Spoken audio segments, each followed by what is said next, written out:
नमस्कार, मी अश्विनी जयतपाळ. नवी मुंबई संवाद चॅनलमध्ये तुम्हा सगळ्यांचं पुन्हा एकदा स्वागत आहे. नवी मुंबई रोली सेक्टर 3 येथे राजमाता जिजाऊ रुग्णालयामध्ये उपशहराध्यक्ष निलेश बांडकिले यांच्या माध्यमातून महाराष्ट्र नवनिर्माण सेनेचे प्रमुख राज ठाकरे यांच्या वाढदिवसानिमित्त रुग्णांना फळांचे वाटप. यावेळी महाराष्ट्र नवनिर्माण सेनेचे पदाधिकारी, कार्यकर्ते, ज्येष्ठ नागरिक मोठ्या संख्येने उपस्थित होते. जमलेल्या माझ्या तमाम हिंदू बांधवांनो, भगिनींनो आणि मातांनो,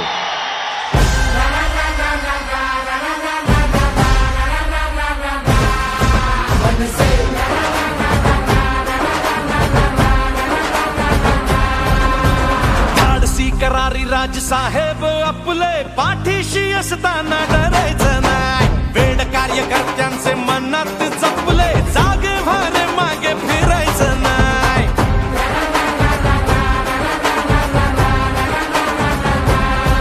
हो प्रश्न जिथे जनतेचा, मार्ग तिथे मनसेचा. हो प्रश्न जिथे जनतेचा, मार्ग तिथे मनसेचा. नवनिर्माण घडवूया, भवानीची शान मराठीची महाराष्ट्रात घुमवूया. करू तयारी रे, घेऊ भरारी रे, राजमुद्रा ही मिरवूया.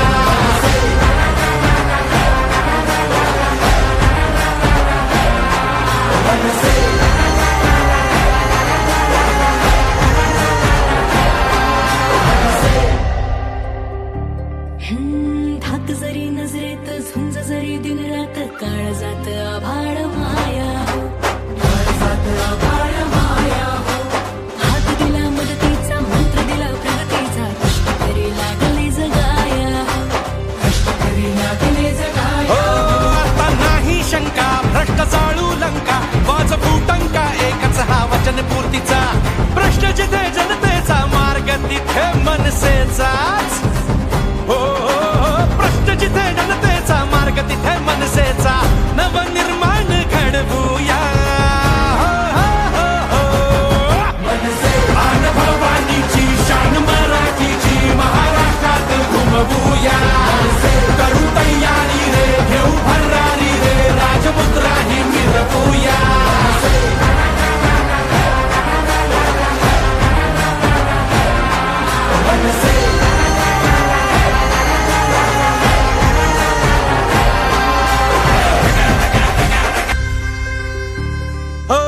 राजगर्जना मुखात, जिद्द आजही उरात, वाहते नसा नसात साहस रे, वाहते नसा नसात साहस रे.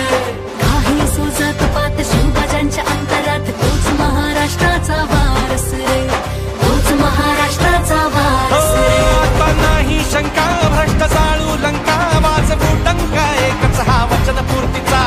प्रश्न जिथे जनतेचा, मार्ग तिथे मनसेचा. हो प्रश्न जिथे जनतेचा, मार्ग तिथे मनसेचा. नवनिर्माण घडवूया, आन भवानीची शान मराठीची महाराष्ट्रात घुमवूया. करू तयारी रे, घेऊ भरारी रे, राजमुद्रा ही मिरवूया.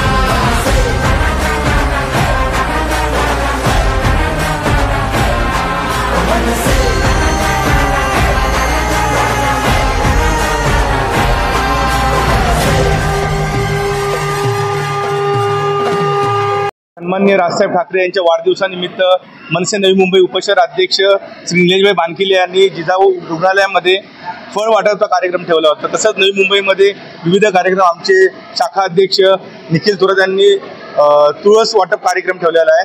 तर सन्माननीय राजसाहेबांचा वाढदिवस नवी मुंबई मनसेतर्फे असा विविध सामाजिक उपक्रमांद्वारे आम्ही करत आहोत. आज सन्माननीय श्री राजसाहेब ठाकरे यांचा वाढदिवस आहे आणि साहेबांच्या वाढदिवसानिमित्त आम्ही आमच्या विभागामध्ये सार्वजनिक असे उपक्रम राबवले आहेत. जसे ज्येष्ठ नागरिकांना फळ वाटप, हॉस्पिटलमध्ये सर्व नागरिकांना म्हणजे रुग्णांना फळ वाटप, वृक्षरोपण वगैरे. तर सर्व असे आम्ही विविध प्रकारचे कार्यक्रम सार्वजनिक कार्यक्रम राबवलेले आहेत. मी त्यांना याच शुभेच्छा देईल की आपल्या मराठी माणसासाठी जे वैयक्तिक राजसाहेब लढतात किंवा मराठी माणूस आणि त्यांच्या मुलांच्या हितचिंतक जे फक्त एकमेव म्हणजे मराठीचा नेता म्हणजे श्री राजसाहेब ठाकरे यांच्याकडेच बघण्यात येते. आणि या साहेबांना आम्ही एवढं सुविधा तुम्ही पुढचे भावी मुख्यमंत्री होऊन मराठी माणसांना योग्य ते न्याय द्यावा हीच परमेश्वराजवळ प्रार्थना आणि साहेबांना दीर्घायुष्य द्यावे हीच प्रार्थना.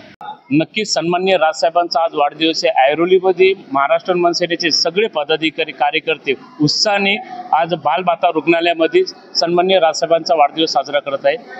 फळं वाटप केलेली आहेत आपण, वृक्ष वाटप आहे, तसंच आपले जे ज्येष्ठ नागरिक आहे त्यांना छत्र्या वाटप आहेत आणि तसंच घनसोलीमध्ये कार्यक्रम, बेलापूर विधानसभेमध्ये बी रक्तदान शिबिर ठेवलेले आहे. ऐरोलीमध्ये विविध जिथं जिथं पक्षाचे पदाधिकारी कार्यालय तिथं एक कार्यक्रम आहे, 10वी 12वीचे बी सत्कार आहेत. असे विविध कार्यक्रम सन्माननीय राजसाहेबांनी सांगितले की माझ्याकडे येऊ नका, आपल्या आपल्या वार्डामध्ये आपल्या आपल्या एरियामध्ये पक्षाचं काम करा आणि माझा वाढदिवस त्या पद्धतीत साजरा करा. तुम्ही हा प्रश्न चांगला विचारला की महाराष्ट्रामधली सगळी जनता उद्धव साहेब आणि सन्माननीय राजसाहेब हे एकत्र यावा, पण शेवटी त्यांचा निर्णय आम्ही एवढ्या उच्च लेवलला नाही आहे, पण ते दोन्ही व्यक्ती महाराष्ट्राच्या हृदयामध्ये आहेत तर ते ठरवतील. माझं काम आहे फक्त या वार्डापुरतं या ऐरोली विधानसभा नवी मुंबईत काम करायचं. तसंच वाटतं की दोन्ही भावांनी एकत्र यावं म्हणून, आणि हे नवी मुंबईने महाराष्ट्रामध्ये, कारण मराठी माणूस जगला पाहिजे, टिकला पाहिजे, रोजगार मिळाला पाहिजे. कारण बाहेरून लोंढे वाढत चाललेत आणि स्थानिक आहेत जे परप्रांती कोणी बी असो, ह्या महाराष्ट्रात पूर्वीपासून तो आम्ही मान्य केलेला आहे, पण अजून वाढत चालला तर मग मराठी माणूस जाणार पुढं. राजसाहेब त्या दिवशी मुख्यमंत्र्यांशी जी भेट झाली तीच चर्चा झालेली आहे की हा जो लोंढा येतोय, जे ट्रेनमध्ये प्रकार घडतोय, कंपन्यांमध्ये घडतोय, रोडवरती जो प्रवास चाललाय ते कुठंतरी त्रास होत चाललाय आणि म्हणून याच्यासाठी सन्माननीय राजसाहेबांनी सांगितलं की भाई हे कुठंतरी थांबलं पाहिजे, या ट्रेनच्या बी कुठंतरी नियोजन झालं पाहिजे, समिती झाली पाहिजे, एक मंडळ तयार झालं पाहिजे. त्याच्यासाठी सन्माननीय राजसाहेब त्या चर्चेसाठी भेटलेली आहे.